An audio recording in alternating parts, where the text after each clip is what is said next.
ปัสสมิงมนัสสัมภวันยอปริมณเพมนุสาวิราพยาปัสสานิ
อเวราหุนโต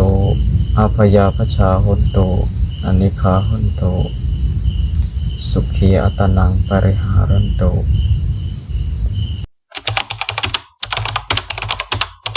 กาทะจินังกินจิพยาโร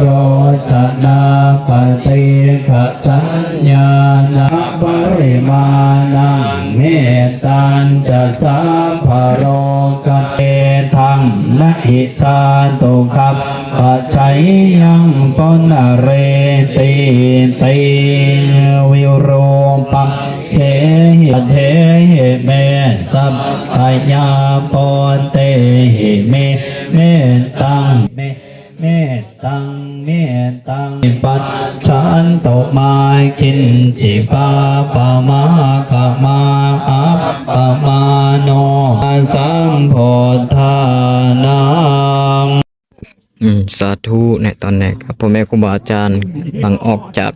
ปริวัติกรรมเดี๋ยวพระอาจารย์ผลสูบตังกะเกียมกับสู่วัดวาอาห้ามเนาะในวันที่เศร้าก็จะได้เข้าพรรษาครูบาอาจารย์กันหลายองค์เลยบอตอนเขาอยู่นอกเขาไปเลยโยมทางพุ่นก็พากัน